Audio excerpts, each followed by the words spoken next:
At ako ngayon ay naging delivery hugger. Yes, you heard it right. Wala akong ginawa sa maghapon kundi yakapin ang asawa ko.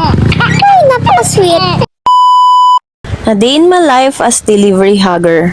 This is your Tita Laika. Welcome back to my channel. Sasama ulit tayo sa ating asawa para mag-deliver. Tita Laika.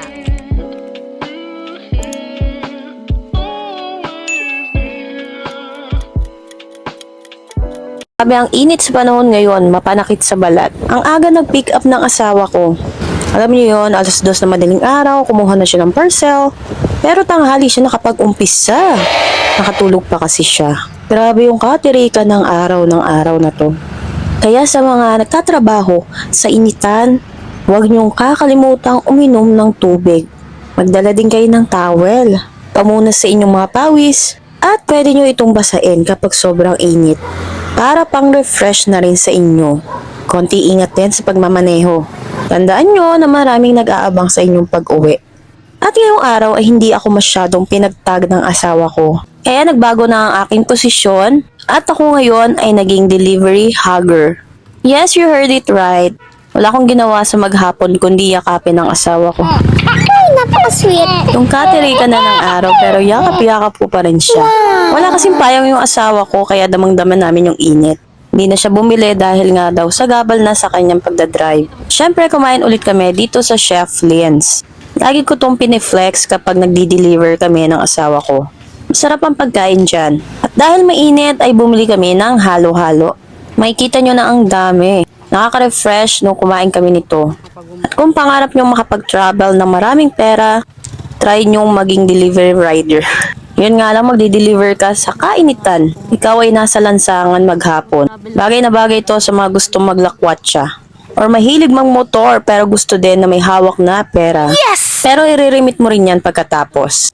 Tapos na kami ng mga 4 to 5 at nakita ko rin ang aking kapatid dito sa may Robinson. Dito kasi nagre-remit ang asawa ko. At ang kausap niya ay validator na kung saan pinapabalik na siya. Siyempre pagkatapos ng ating deliver ay kinontinue natin ang pagiging delivery hugger. Nag-OT ako ng araw na yan. Kaya naman naglambing ako sa asawa ko na kumain kami sa gusto kong kainan noon pa. Lagi namin kasi nadadaanan to at gusto rin naming makita kung ano ang loob nito at kung ano ang pagkain na ino-offer nila. Ito ang Crystal G Restaurant na makikita sa Barangay Balite, Daang Bakal Street. Malawak ang kanilang parking at maganda ang ambience sa loob.